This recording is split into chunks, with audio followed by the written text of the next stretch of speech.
About Pakistan. Let me ask you about the things that tie you to Pakistan. Was your mother a great influence in your life all through your growing up period? Very much. She was a great influence in terms of her views about life, politics, and even in sport. She was a great influence, and she gave me a lot of love. I was very close to her.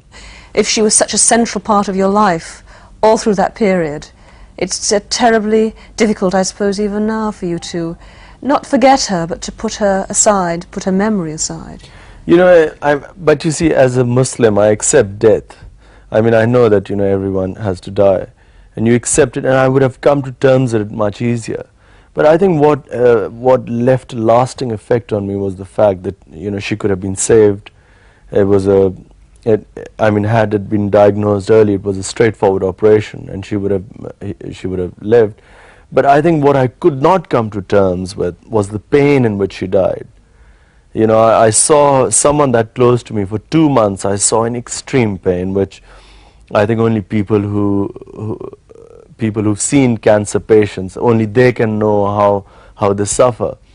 And I think that suffering and watching her die, that sort of touched me very deep, and it changed it was like a watershed in my life. You did an amazing thing the other night, and you pulled in a tremendous number of celebrities, beautiful women, but that was the first time you'd ever stood up and said, I want you to help me to raise money. It was the first time you'd ever appealed to any of your friends to come forward and do that for you. Outside Pakistan, yes. In Pakistan there was a big response, but outside I wasn't confident, you know, I wasn't sure how people would react to a hospital in Pakistan.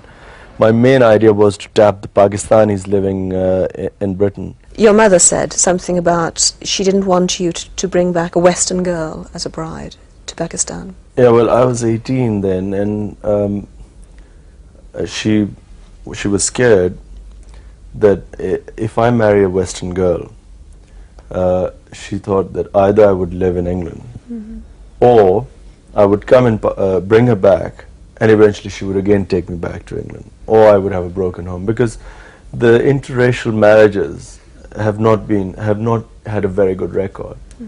It's difficult for Western women to live there, and so that was her main argument. But every time you went home, did she have, or your family, did they have lined up for you a whole lot of girls who you had to go and see and look at and think about and all of that, or not? How did it work? Well, you see, I grew up in this house where I had 4 very independent, educated and strong-minded sisters, and a mother who was again very strong-minded. So, you know, they never agreed to one girl. I mean, I never remember that, you know, recently my sisters we had all my sisters who all over the world, we got together recently. And suddenly they started giving me hell. Why aren't you married? You know, you're getting old and all this. So I had to tell them, I said, look, have you ever suggested a girl to me? And yet, you see, the public sees you with a long line of very beautiful women, ranging from Emma Sargent, Susanna Constantine, Denise Lewis, and they think, how do they handle it? I mean, how do the women you've known handle the fact that you will probably one day go back to Pakistan and have an arranged marriage? You probably will do that still. How have they coped with this? Well, for a start, I don't know. I mean, I don't know how they cope with it. Most of these people you're saying are not really my girlfriends or anything. They were just friends. So they'd never had to worry about decisions about my marriage. You say you never come close to an English girl here, close enough to think about marriage? I suppose I came to one girl who I came quite close to marrying, and it didn't happen. Who was that? That was Emma. And then, you know, since then, I haven't even thought of marriage. Are you sure? Very sure. Are you cynical in a sense? Because, you know, your celebrity and the person you are and this sort of sex symbol that you have become means that a lot of women will be attracted to you because of who you are and what kind of publicity you can give them. Is that something that kind of annoys you, bothers you, frustrates you? Well, a lot of it is very funny because, you know, I mean, you can't take it seriously.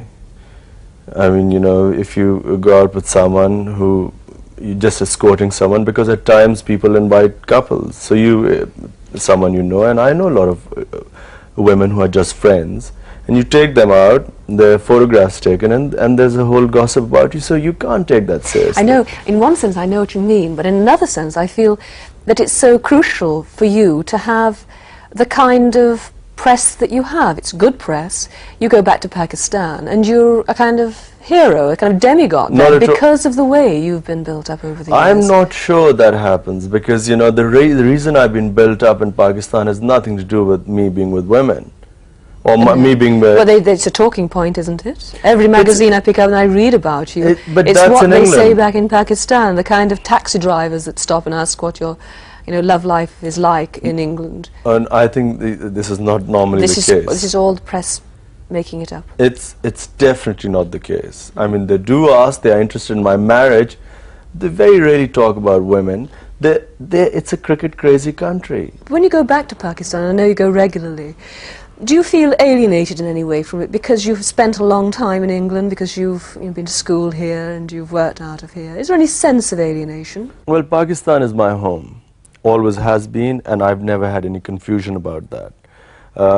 I've come to England first to study for 4 years, and then I came to play professional cricket here, because England is the only place which plays cricket in the summer. And I have so many friends over the years, so it's like a second home.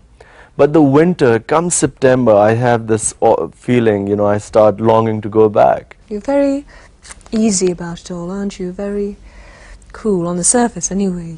So tell me how you relax. How do you unwind? For me, I suppose if I'm really run down, I would like to go away in the wild. Just camp out for a while. I think that probably relaxes me more. It sort of, if I'm really run down or I'm drained mentally, I think that probably gives me more energy and staying power. It sort of vitality. I'm again fresh again.